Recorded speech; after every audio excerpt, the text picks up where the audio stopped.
Now, this such a powerful deck. And this is a matchup where I think Todd's lack of Mana Strider is going to be an issue. He does have a lot of answers. He's got multiple copies of Negate in the main deck. He's got Ojutai's commands. He's got a couple copies of Utter End. He's got a fair bit of disruption.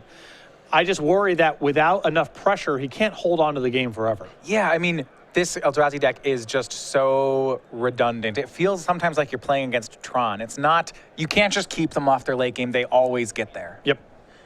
On John's side, he starts on a Jadi Offshoot. That's the Wall of Wood card. It will buy him some time. He goes to 21, and now it's Sylvan Scrying for Shrine of the Forsaken Gods. The ramp begins. Wall of Wood reference.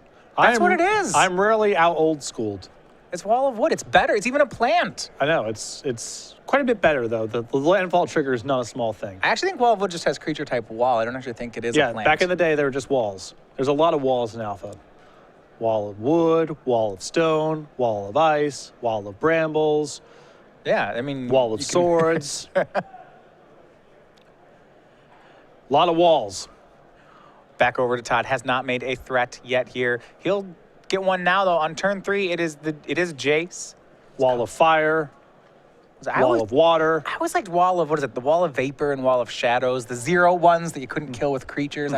Because, when I was learning to play, I'll tell you what, creatures were just... We all just played creatures, so no one could get through a Wall of Vapor. Have you ever tried to attack through a Wall of stone? That thing's That's got a lot of impossible. toughness. That's impossible. There's only one creature, I think, in Alpha that can attack through it. It's like Force of Nature. And sure. potentially Gaia's Liege. Isn't Colossus of Sardia, is he Antiquities. That's Antiquities? Okay. But that's a good choice. Big enough. That's a good choice. Nissa's Pilgrimage from John Dieter puts Forest into play, Forest into hand. Getting some life gain off the offshoot. Already's gotten 3 points of it at 23. Not really what the matchup's about here, as Anderson's playing a much more passive build of just Guy Black. Todd will play land and pass the turn. Silk wraps away the Jadi Offshoot. Not much else you're going to do with the card. Now, and I'm going to throw this out here. With Todd's control plan, is there a point at which he can start using, can he Utter End? Is he going to go? Can he go for mana sources with that? I think he can, and there's going to be spots where he's going to go after things like, Hedron Archive if that situation presents itself.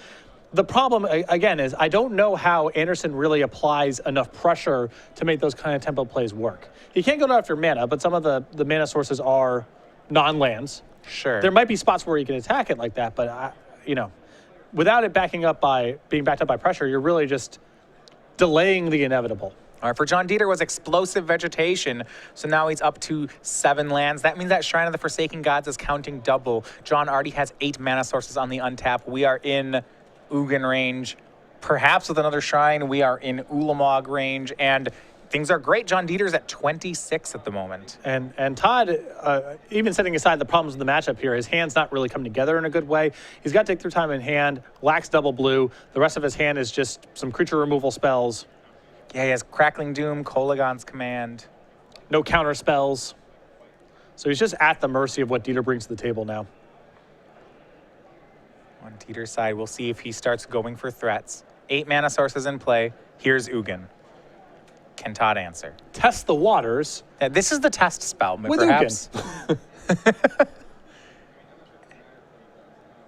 And no answer. John is going to exile permanents.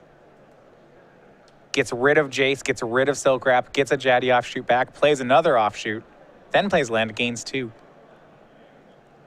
Kolagon's Command. 2 damage to Ugin, and John discards. Well, he had another Forest in play, so not much effect there. Todd, Crackling Doom,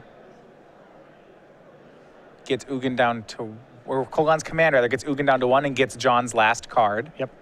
And that's the real prize. Get him empty-handed. I think he just had lands, but I mean, it's the best he can do. John will play a land and pass. I believe the land is Sanctum of Ugin, which is not a threat in of itself, but it means that when John draws a finisher, it's going to count double. Yep.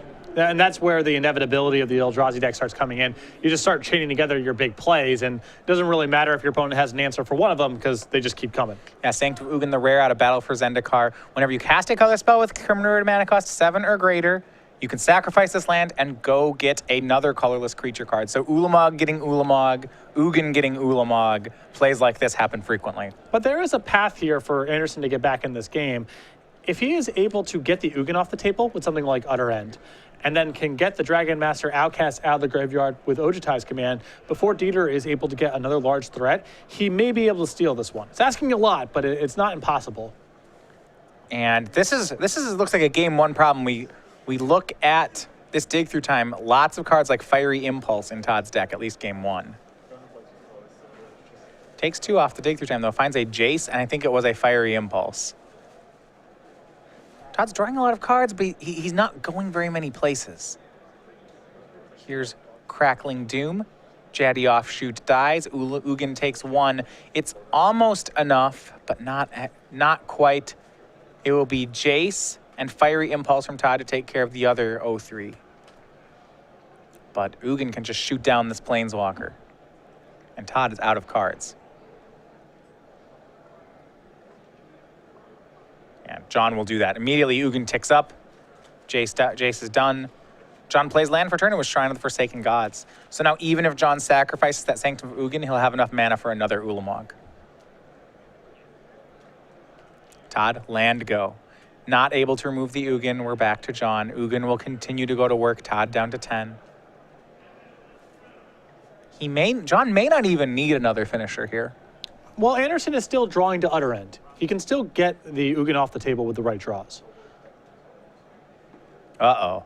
This is a lot of mana. And Todd just readying for the scoop, and that's what's going to happen. Ulamog was the draw.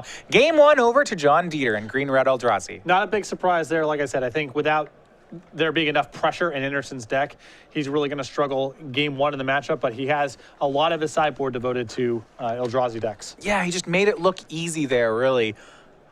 Todd offering no pressure, and John just ramping, playing an Ugin, and he ended the game at 29. I don't believe he took a single point of damage. Yep. Very hard for Anderson to beat this kind of strategy in the first game. All right, so we're going to go over to the sideboard. This is the kind of matchup where I would assume that Todd gets to change his deck a lot. Well, he doesn't really change too much of the core strategy, but what he does pick up is 3 copies of Infinite Obliteration, which is great here. You can name Ulamog and then go down the line and start answering some of the other less powerful threats. He also has copies of Disdainful Stroke and 2 copies of Painful Truth. So I think that's basically what the plan's going to be here. Yeah, you can Disdainful. So Disdainful Stroke counters 1 finisher. Painful Truth is card draw, but it's really just Infinite Obliteration is our game plan. If he's able to land Infinite Obliteration and name Ulamog, at that point, he really only has to fight through Ugin, and his counter spells are very effective there. All right, so we're going to look at John Dieter's sideboard. Infinite Obliteration is such a tailor-made answer for the deck that a lot of these Eldrazi decks enter the match ready to deal with it out of game 2. You see alternative threats in John's sideboard. How many of them does he go to? I think he's going to bring in both Whisperwood Elemental and Gaia's Revenge. I think he just needs more creatures, and in these kind of matchups, you anticipate Infinite Obliteration being something your opponents bring to the table. I think he can also bring in the Rending Volleys here as Anderson. No, there's no Mantis Rider in the deck, but there's still plenty of targets. Yeah, and to that effect, John may not know that Todd doesn't have Mantis Rider, so in that sense, I would expect him to bring it in regardless. I agree. But I think you're going to see the additional creatures come in. They're pretty solid in this matchup anyway, and it is a hedge against Infinite Obliteration. Dieter needs to be a bit more redundant post-board. Yeah, just wants to diversify his threats. You do see a card like Void Winnower in his sideboard as another threat. Now, I know that that's good in the Eldrazi mirrors, as the deck is mostly even-numbered spells. It's not great here, but is it still worth bringing in just to have another threat with a different name? Maybe something else you can get off Sanctum of Ugin? I think bringing in 1 is fine. You know, if you're really worried about being stripped of all your win conditions, and Infinite Obliteration or alongside Jace, that can happen a number of times. So yeah. There's an argument for bringing it in. It is much more tailor-made for the Eldrazi mirror match, as both Ugin and Ulamog have even mana costs. But again, Dieter's in the market to have more threats, to have more diversity, and it's possible Void Winnower, though not for this matchup, may come in. Yeah, and I was saying for the Sanctum of Ugin can only find colorless creatures. It's actually rather specific. So if all his Ulamogs are gone, he actually has no targets to get with Sanctum unless the Void Winnower is in his deck. So all this adds up to that card maybe coming in. Players will get ready for post-board games here in a sec. The Eldrazi ramp decks, yeah, as we mentioned before, there was the 2 undefeated decks on day 1. as the metagame, and it gets more linear, it does seem good against the top decks. And to that point, I'm not surprised to see players like Todd devoting a full three sideboard slots to a card that I would imagine only comes in this matchup. Anderson has built his deck in a much more controlling way, and the deck applies very, very little pressure. And I think it's an upgrade. I like what Anderson has done with this deck. I like the philosophy behind it. But he's giving up a lot of percentage points here. I doubt the conventional builds of Jeskai Black are very good in this matchup because Manus Rider can't swing the matchup all that much.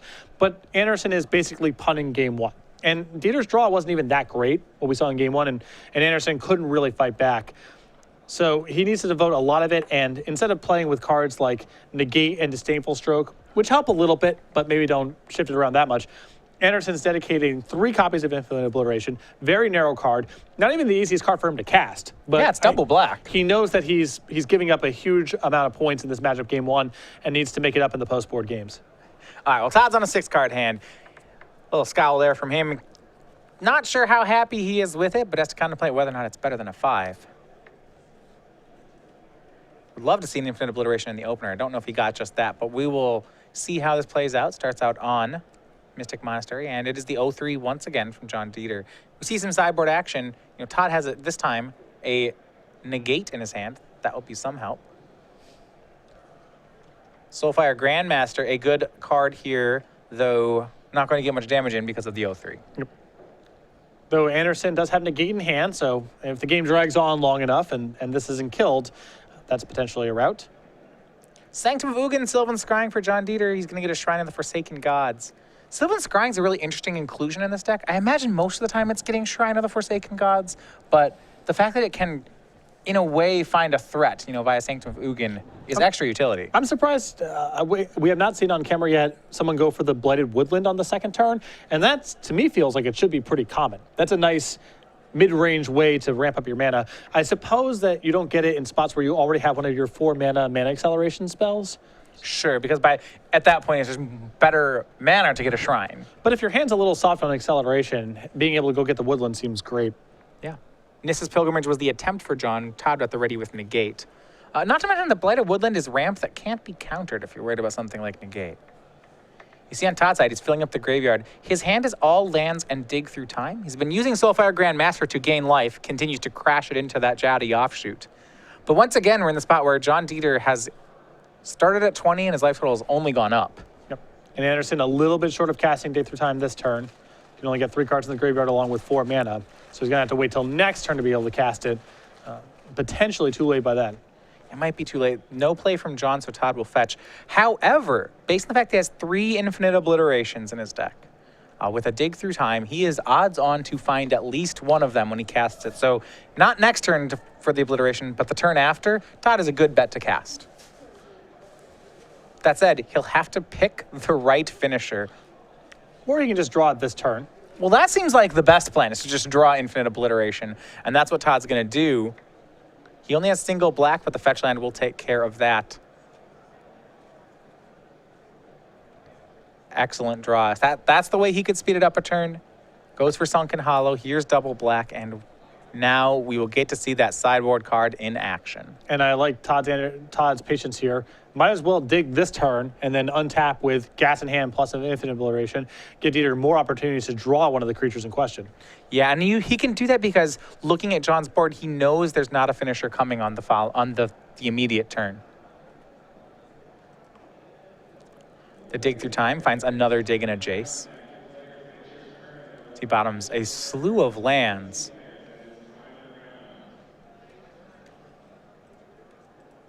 And draws Painful Truths. But you're starting to see what the recipe here is for Anderson. Yeah. You have Infinite Obliteration to take care of the Ulamogs and some of the other threats. You have Negates and Utterends to handle some stuff. You draw a lot of cards with Dig Through Time and Painful Truths. Well, I'm wondering, based on John's mana, if Todd even feels like he has to go for Infinite Obliteration yet. He may just be able to Painful Truths. That sets up the ability to next turn just use Soulfire Grandmaster to start recurring Painful Truths every turn. Yep. Yeah, Painful Truths draws 3. He's not worried about Eldrazi next turn. John's hand ended up being pretty slow here. Yeah, not a lot in the way of ramp. Still only at 5 mana, really. Yeah, he can't just sneak 2 lands into play.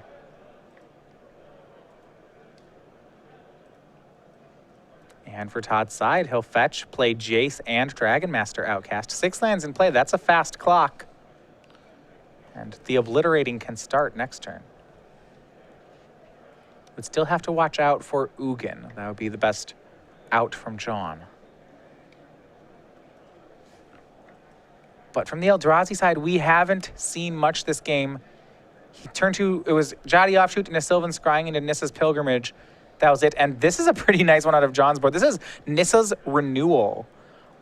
It is a 1-of in his main deck, actually. The 6 mana triple rampant growth, gains 7 life and puts 3 basics into play. Yep, very good alongside the Shrine. And so he'll gain 10 life because of Jadi Offshoot. So John had a huge amount of life. He will have enough mana to cast whatever he wants to next turn, but Todd is going to have a go at John's deck. Yeah, the question here is, can Anderson find an answer to Ugin? Right, because Ugin takes care of his whole board at the moment. Land 7 for Todd. We'll see what he wants to go for. He can cast Obliteration with buyback if he chooses to. But he'll just go for it without the Grandmaster. I think what Anderson would prefer to do here is Infinite Obliteration with the ability to dig through time for negate in the event that Dieter follows up with Ugin. That's a bigger priority than looping this card. And with Jason play, he already has the opportunity to cast it again next turn if he's feeling so inclined. He can simply flash it back. Yeah, it looks like Todd did name Ulamog. There were no Ulamogs in John's hand. And when you look at it, he's got a lot of other finishers. He has Gaia's Revenge, he has Dragonlord Atarka, and a control card out of the board. He has Rending Volley. You can bet that Todd's next Infinite Obliteration will take care of some of those. Mm-hmm. And now Todd here just checking through, see what are the win conditions left in Dieter's deck. What is he playing with?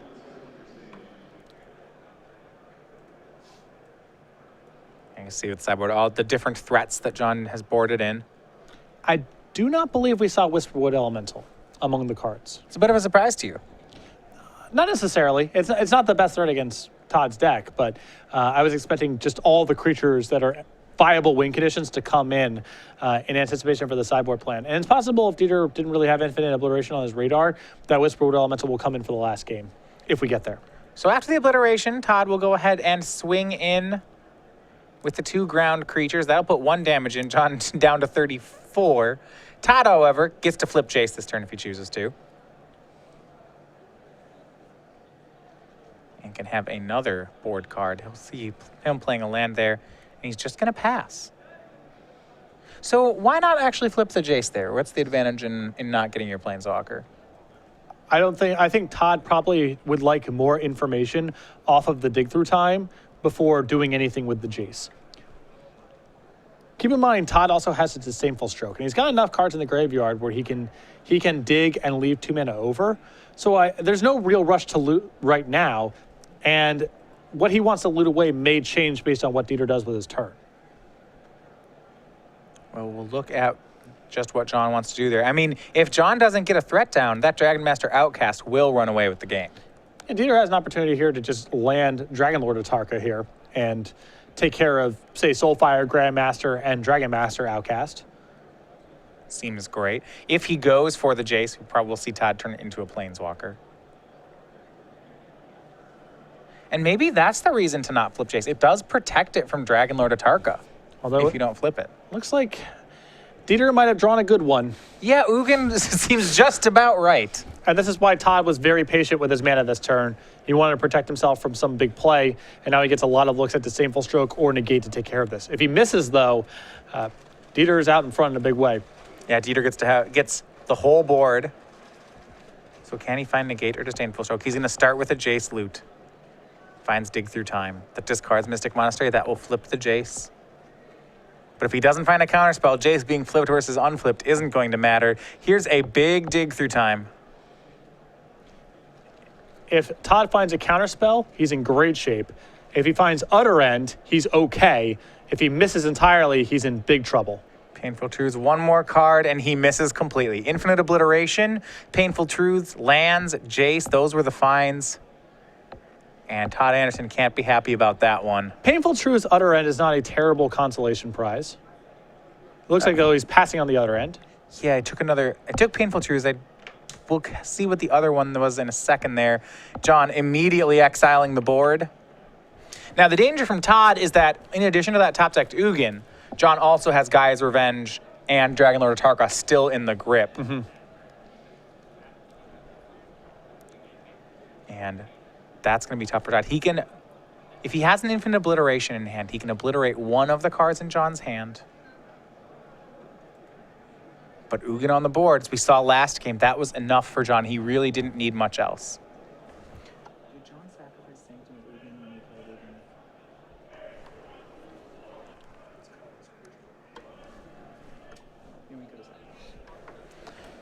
We go back to Todd's side. Yeah, he does have another copy of Obliteration, Painful Truths, Dig Through Time, and Crackling Doom. Of note, John did not sack the Sanctum of Ugin when he cast Ugin, which means he probably doesn't have the Void Winnower in the deck because now that the Ulamugs are gone, there's no reason to sacrifice the land. Right. But you can see, you know, Todd's still got a plan here, which is just to run Dieter out of ways to win the game. If you can strip every creature out of the deck and handle the Ugins with removals or counterspells, that's good enough. Yep, Infinite Obliteration takes care of Dragon Lord Atarka. And Todd's post-board plan has a lot of card drawing involved. So he doesn't have an answer to Ugin right now, but he's got a lot of time to find it. So are you surprised then to see him not take the other end off that Dig Through Time now that Ugin is uncontested? No, I was a little surprised, but I understand, I think, what Todd's strategy is here. Just, we can ignore the Ugin. We have a lot of life points. Todd's at 22, so he can get bolted a bunch of times. He has things like Crackling Doom and maybe Kolagon's Command to slow down Ugin from getting to ultimate.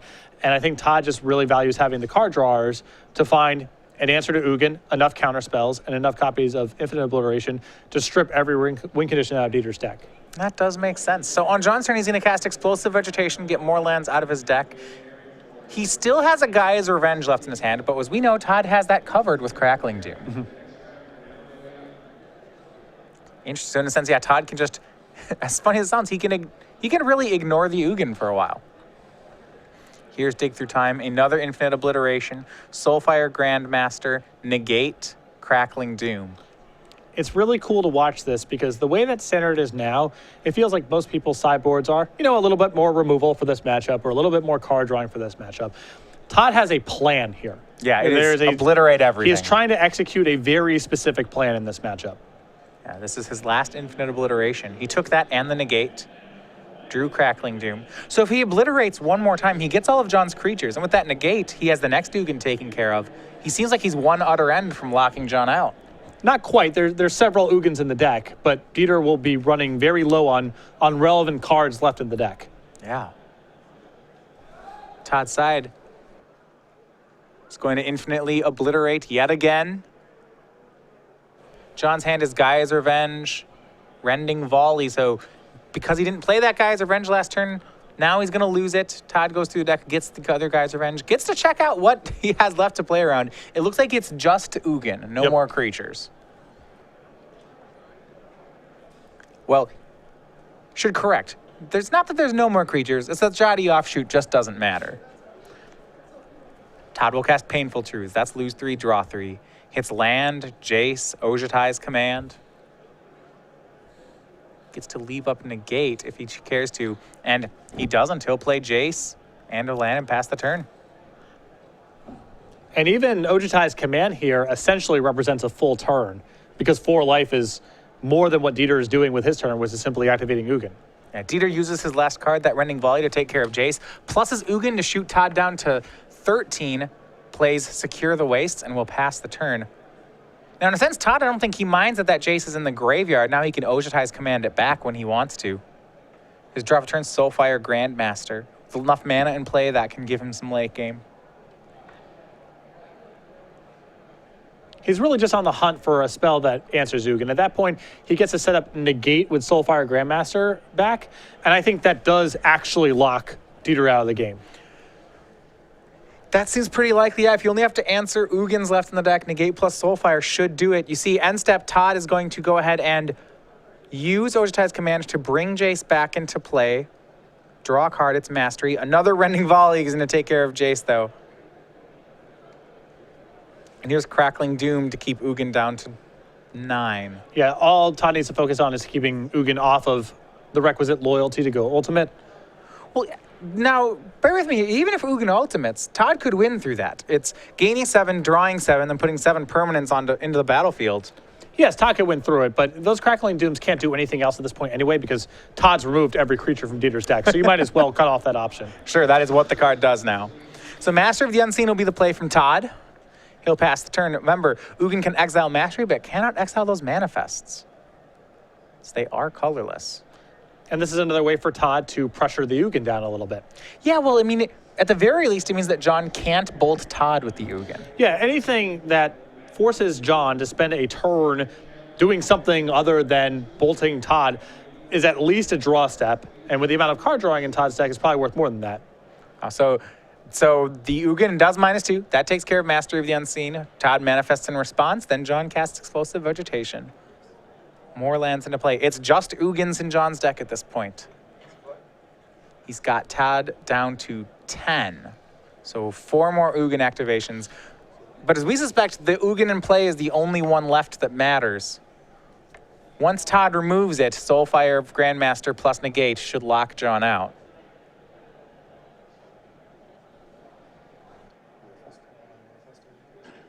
And we'll go back over to Todd. It's a land. He'll attack Ugin down to 5. And now play Soulfire Grandmaster onto the board. Put some pressure on the Ugin, so he may even just be able to attack down this creature. This Walker, as odd as it is. It's funny to say that, you know, the plan here is to go wide against Ugin, but it's sort of what's happening right now. Yeah, I mean, Ugin's going to plus up to 7. It looks like he's going to try to... he'll shoot down Soulfire Grandmaster. And now we get to see some fun with that card. Todd will activate Soulfire Grandmaster's ability. Map the wastes from John. Yeah, Todd could show the negate to negate there, but he'll Crackling Doom to get the Ugin down 2. And remember, that comes back thanks to Soulfire Grandmaster. Draw was a fetch land. Can attack Ugin down to 3. So close to being able to get it down to 1. Here's Dragon Master Outcast. It's another creature from Todd. John will have to respond by killing it.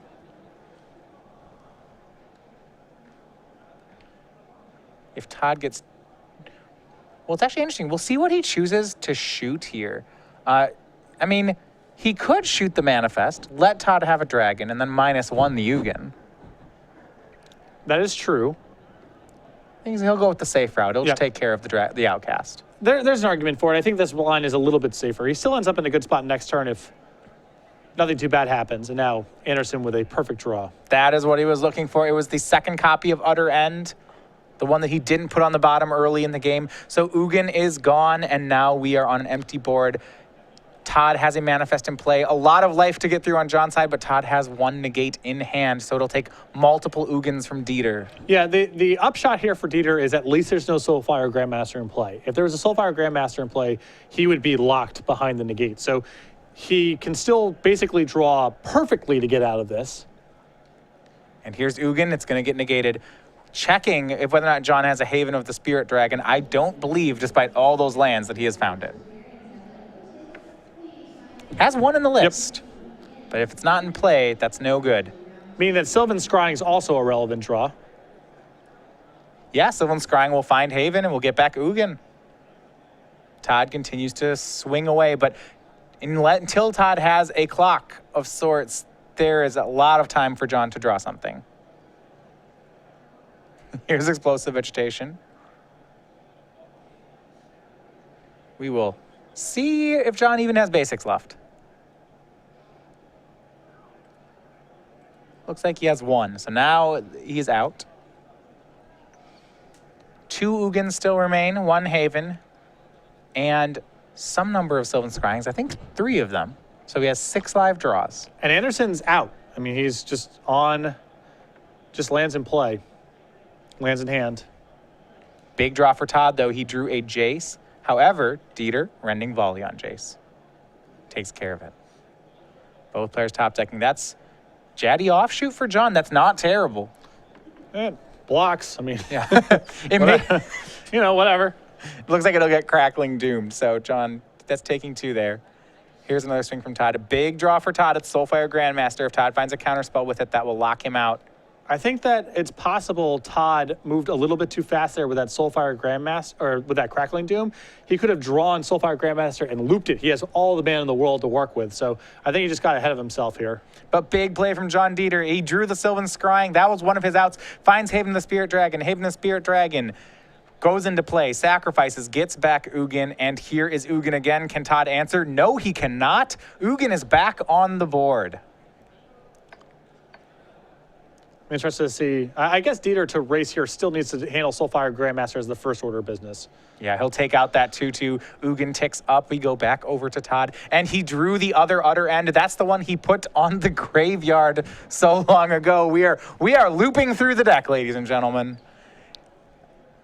No more surprises here. So there's still 2 Ugins left for John, but now the Scryings are no longer outs. And I wonder if decking is going to become a concern here. I suppose for which player? I mean, here's Jace from Todd. If this Jace flips... Yeah, the Jace was cast. It loots, it'll flip. Now with Utter Ends in the graveyard and active Jace online, John shouldn't be able to resolve anything anymore. Well, I don't know if the Utter End is necessarily the lock here, because Dieter could still, in theory, draw Ugin and minus to break out of this. This is why you see Todd flashing back Dig Through Time as the first order of business. He's on the hunt for negate right now. The Jace will cover a lot of things that Dieter could potentially draw, but he wants a counterspell. Disdainful Stroke would also work. Sure, that makes sense. We'll see. Top 7 cards for Todd. What does he still have left, I suppose? Another Dig Through Time. He found some blue card. It was Disdainful Stroke. All right, so that now he has a counter spell ready for Ugin. And I think enough burn. He's used Kolagon's command to get back Soulfire Grandmaster, cast Soulfire Grandmaster. This is a lock. Yeah, now he's got Disdainful Stroke plus Soulfire Grandmaster, 6 mana in play. It's locked up. Was harrowing there. Yeah, for a second. I mean, we have to, that's assuming he still has a land he can search off that polluted delta, but I believe he does. And John Dieter recognizes it. He scoops it up, and we will go on to game 3. Like I said, very cool to watch that, as Todd's deck right now is not just a collection of threats and removal cards and counterspells. It's a package. It's a plan.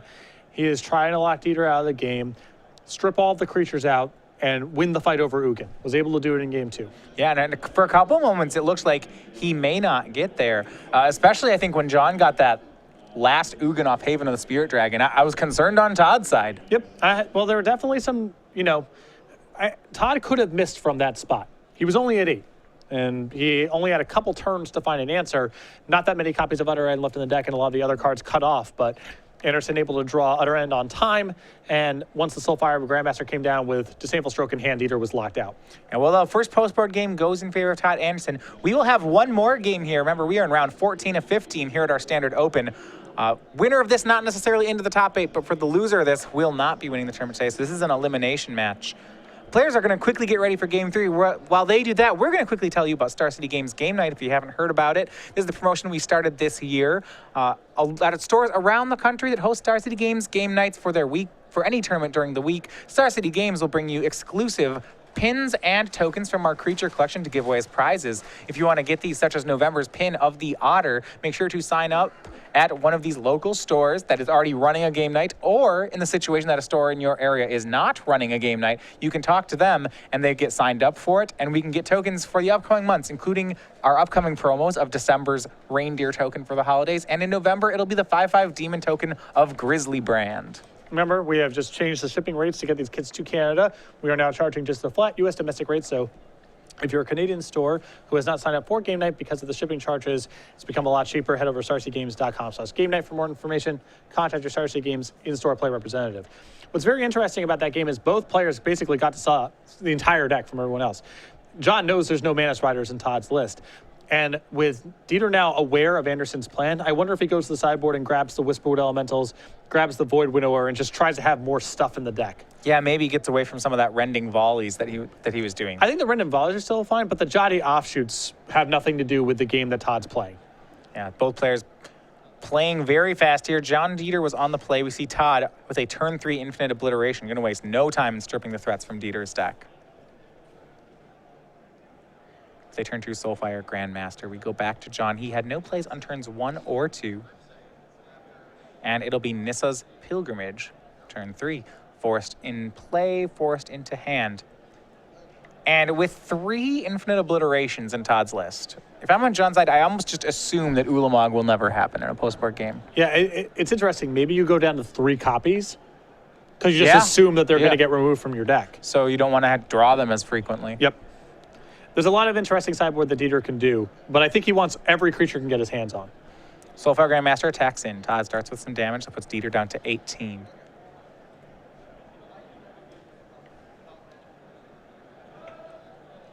And Bloodstained Mire. Todd actually, because of his mana constraints, cannot turn 3 Infinite Obliteration. He only plays 1 Swamp, so he can't actually fetch for the second Black Sorcery. He'll have to get a duel, which means it'll come into play tapped. It's not the easiest thing to do for his Mystic Monastery deck to cast a double black spell on the 3rd turn while casting a play on turn 2. But he doesn't need to play it on the 3rd turn, so that's the saving grace here. Yeah, on turn 4, it still may be good enough. John, for his part, cast Explosive Vegetation on his turn.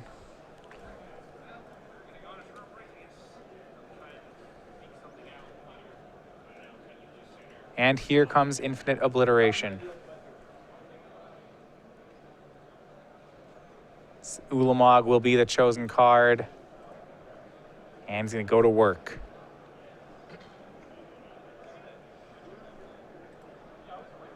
There's the 4 Ulamogs out of John's deck.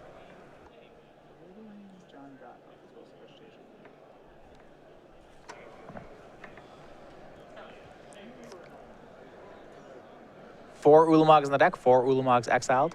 Todd's gotten the first set of threats out of John's hand as we go back over to Dieter. And it'll be Sylvan Scrying on John's side. And it'll be interesting. Last time he got Shrine of the Forsaken Gods. This time it's going to be Sanctum of Ugin.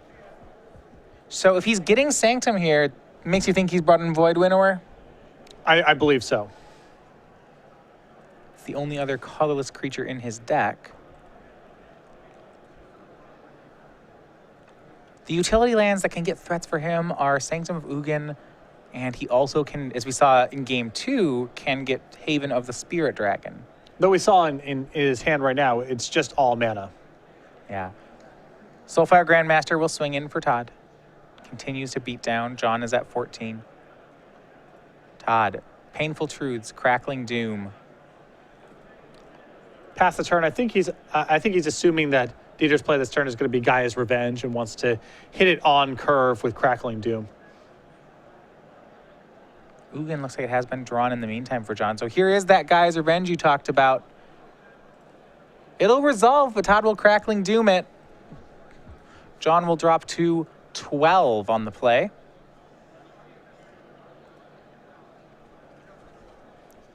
And just surgical on Todd Anderson's side here, not letting John get away with anything post-board. Yeah, this is a full 60-card game plan. Another land for Todd. May go for Painful Truths now. And it will be the 3-mana spell. He'll draw 3. Todd having access to Infinite Obliteration. No need. And just in time, Todd picks up a copy of Disdainful Stroke. I do believe John has the Ugin in hand, which he could have gone for. Yep, and if Anderson's able to untap, the game already might be locked up. Yeah, John having to run a creature into the counterspell just so that Todd can't recur Disdainful Stroke. Mm-hmm. And for John, it's going to be land number 8. This means he has 9 mana, thanks to, if it's a color spell, thanks to Shrine of the Forsaken Gods. It's going to be Ugin. Does he sack the Sanctum? We'll see if he sacks Sanctum to his Planeswalker. And he does, but Ugin will get Disdainful Stroked. So Ugin's countered, but Sanctum of Ugin is sacrificed. And that's going to be the one of Void Winnower into John's hand. He has a follow-up threat. Does Todd have a follow-up counter? We will see in a second. Well, I believe he has another copy of Infinite Obliteration in hand. She answers this very cleanly. Pretty convenient here. Todd swings in, puts John to 8. Infinite Obliteration from Todd. Yeah, that'll name Void Winnower. Void Winnower's gone. There's no more in John's deck. Todd knows. No search.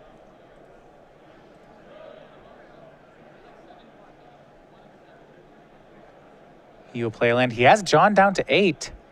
Maybe time for a second Soulfire Grandmaster. That makes it a 2-turn clock, and he'll just go the full path. It is Master of the Unseen and Soulfire Grandmaster. He's putting Dieter on Ugin or bust. He's trying to apply as much pressure as possible.